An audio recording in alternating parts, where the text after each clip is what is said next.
Future Pulse, Patients First, investigating innovative cardiovascular research with a patient-oriented clinical outcome focus. I'm Dr. Thomas Nero, clinical and interventional cardiologist and director of cardiovascular research at CAFC.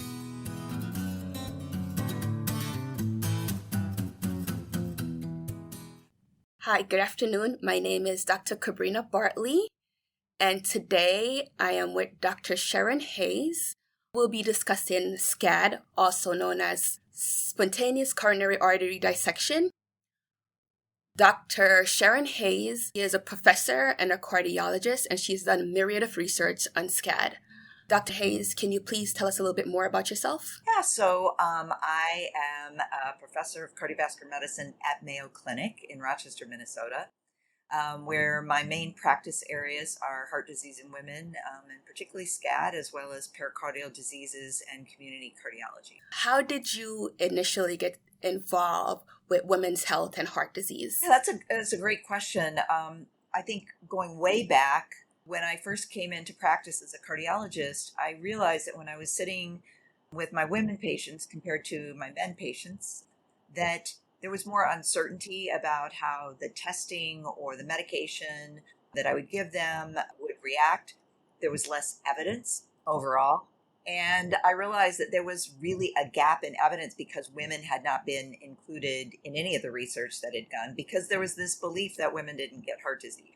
So I got interested in the subject because it applied directly to my patients. And that has kind of been a theme through my career, is I've been driven by patient questions, particularly the women that I would see, and also trying to answer those questions with research. So what prompted your research specifically on SCAD? Well, I had been involved in some patient advocacy and patient education for many years and was running a course for women with heart disease. And some participants of that course back in 2009 asked, what is Mayo Clinic doing to research SCAD? And I kind of puffed up and I said, well, I probably know more than the average person about SCAD, but like even Mayo Clinic, we couldn't study it because it's so rare. And they let me know that within their own online community that there were 70 women with SCAD. And I started thinking about how we might be able to leverage that type of geographically dispersed but connected individuals to see if we could better understand a condition. And so it was both the methods of that, but also it was very aligned with the heart disease in women work I'd been doing for quite some time, and the fact that it came out of patient advocacy to start with. Is there a particular part of women's health or heart disease overall that you think is underdiagnosed? Well, I would say there's several aspects. I mean, I will start with the fact that women in general, even when they present with the exact same symptoms, say of heart attack or heart failure, are often not taken as seriously, or it's not initially thought by the EMT or the ER doctor or the cardiologist that this might be heart disease.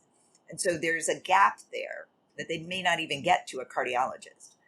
We've gotten much better on diagnosing heart attacks in women. That is far less likely compared to 10, 15 years ago.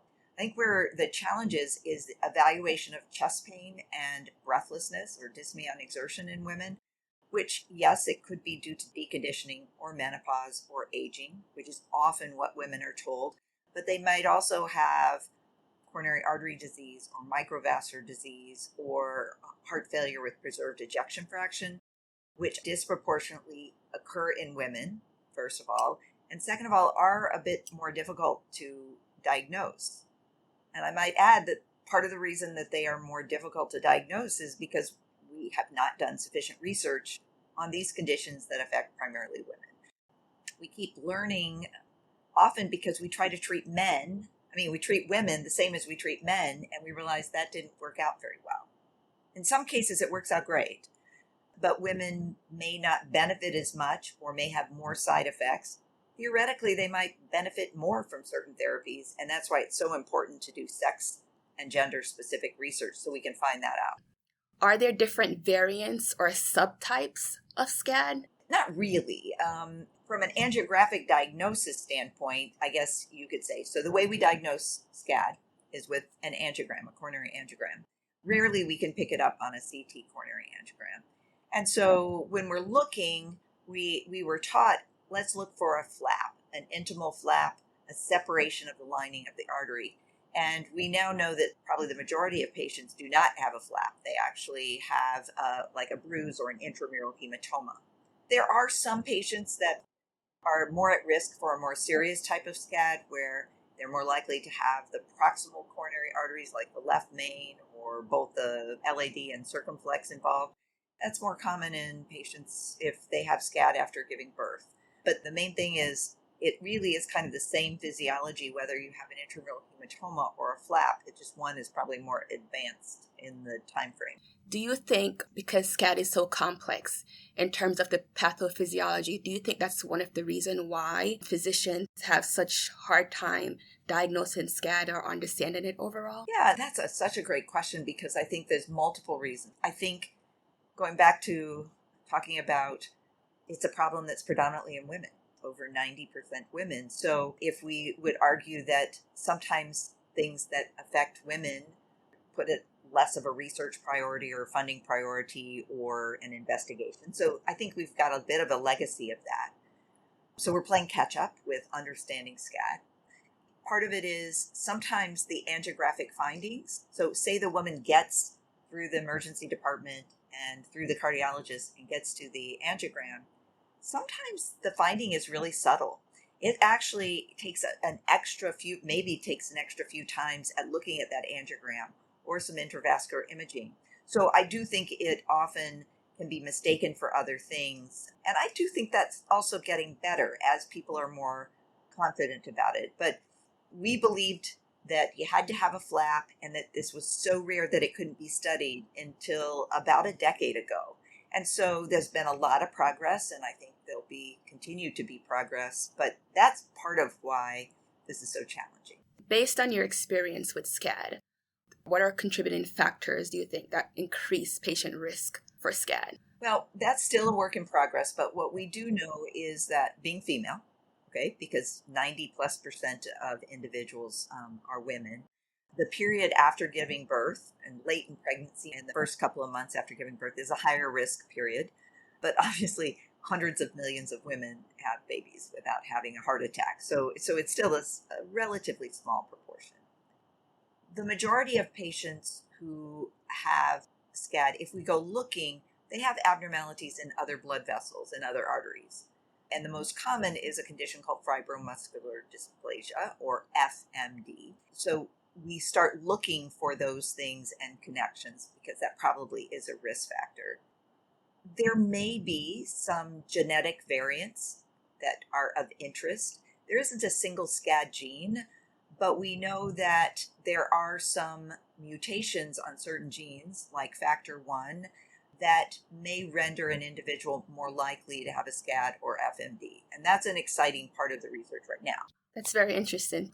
Do you view SCAD as it's a separate entity, or do you look at it as a continuation of coronary artery disease? Well, by definition, it's a disease of the coronary artery, but it is not atherosclerosis. I think that's really important. These are two separate pathophysiologies. It's not the gradual buildup of plaque and intimal disruption due to stress of hypertension, hyperlipidemia, etc. This is often a very normal-looking endothelium, pristine artery that just splits in half. And so I think that although both of those entities result in a heart attack due to absent or reduced blood flow to the heart muscle, they are completely different. And I think that's really important as we care for these individuals, that we don't take garden variety guidelines for treatment of atherosclerosis, like statins, for somebody who does not have hyperlipidemia, for instance. Kind of piggybacking off of that, I've noticed that patients typically present similarly to when they have a heart attack. Why do you think that is? Can you elaborate on that a little bit further? I often will describe this as it's a typical symptoms for heart attack in an atypical patient. So if we think about this flap or this intramural hematoma, it blocks blood flow and oxygen to a part of the heart muscle. And so regardless of how we do that, whether it's blowing up an intracoronary balloon or a plaque rupture or a dissection, the pain, the breathlessness, the sweatiness, that's all going to be kind of the same. That is a sign that the heart's not getting enough blood. Why it sometimes is misdiagnosed and doesn't get to the cardiologist, again, it's because it's a patient who does not look like what we think of as having a heart attack. Given the current guidelines regarding SCAD, they discourage statin as therapy. What do you recommend for medical therapy for patients? I think I would frame this as it's less about discouraging statins, but the reason we give statins to somebody who has an atherosclerotic heart attack is because it stabilizes plaque and prevents a future heart attack, right? And if you think about the mechanism of action of that drug and the hundreds of thousands of people who have been in clinical trials, that makes sense. When we think about SCAD, you take a normal artery, it splits, and just like a cut on your arm might heal, and often does, there's nothing, it's hard to physiologically think that a statin and lowering cholesterol further would make it less likely to split, because we're not dealing with something that statin does.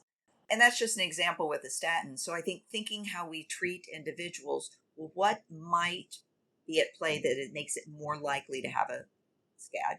Maybe having high blood pressure, untreated high blood pressure, maybe having fibromuscular dysplasia. So then thinking about the kinds of treatments that might lessen the risk. So in general, we would recommend a beta blocker after a heart attack. So most heart attacks, we recommend that, but there is some suggestion that perhaps a beta blocker, by decreasing shear stress, blood pressure, the force of pressure on the arteries, may reduce the risk of SCAD. And there's a randomized trial going on in Europe that may help answer that question more definitively. Then beyond that, it's important to use treatments that are not SCAD specific, but maybe symptom or condition specific. So if they have chest pain, thinking about using nitrates or calcium channel blockers. If they have heart failure, then appropriate guideline directed heart failure medication. If they have a stent, you want them on dual antiplatelet therapy. So in terms of managing SCAD, I think the main thing is taking a step back once you've made that diagnosis and saying, what's indicated for this individual person and what are we treating, right? If I have a SCAD patient who happens to have an LDL cholesterol of 180, I'm probably going to put that person on a statin because I also want to prevent future atherosclerosis. So it's best pretty much just focus on that individual patient when treating SCAD as opposed to a general approach. How do you think understanding SCAD help us understand women's health, more specifically women's cardiovascular issues or diseases? That's a great question. Whenever you take sort of a deep dive and really try to understand a condition, there are often perhaps unexpected learnings or associations. And for instance, the association of SCAD and fibromuscular dysplasia. That has led to a whole new excitement about understanding vascular conditions, arteriopathies in women, because now we know it could be associated with SCAD, and now we've got a greater group of patients that we can study. I think whenever you have a new condition, SCAD is not new, but it's newly studied. It generates some excitement about the field in general. And so we may have more individuals who are studying heart disease in women in general. The fact that interventionalists now are really looking for SCAD when they do that angiogram in a younger person, that's going to help all women because SCAD may be less common actually than atherosclerosis, but they're going to pick up those women with atherosclerosis as well. So it also raises awareness that women can get heart disease and do get heart disease. They are not immune. Thank you, Dr. Hayes, for your time today. You're such an inspiration to medicine, even more specifically women's health, and to future physicians, myself included. I really admire your work, and I hope you continue to help move women's health forward. I do want to know, though, what do you recommend providers do moving forward to improve women's health and thereby helping them manage SCAD? Yeah, so I love that question. So first, believe women. Really, when they come into your office and they say they're having a symptom, don't tell them it's you're getting older or you're overweight or you're out of shape or, they may be getting older, out of shape and be menopausal, but that can't explain everything. So that would be one thing is as we listen to women is what they say may not be familiar to us because we haven't maybe listened to a lot of women. So that would be one thing that will improve the care of women, is for us to listen and to also, whether it's in cardiology or nephrology or surgery, is to be looking at sex and gender in outcomes and in the way we report our research, and to make sure that the things that maybe we've thought we've always done and they've always worked in men also work for women and benefit them. Because, there have been several things that we have found that maybe they worked for large populations or worked for men. One example is medications that lengthen QT interval. So there were some over-the-counter medications, non-sedating antihistamines, that came out, and they had only been tested in men before they went to market. And then once they were introduced, women started having sudden cardiac death taking it, because they already had longer QTs on average than men, and this increased it. So if we don't include women in research, if we don't think about the effects of the treatments and the diagnostic tests that we do through a gender and sex lens, we will continue to cause disservice for women. Thank you, Dr. Hayes. I really appreciate all the work you've done for women, and I hope that we can make even more progress pertaining to women's health. Thank you for your time today.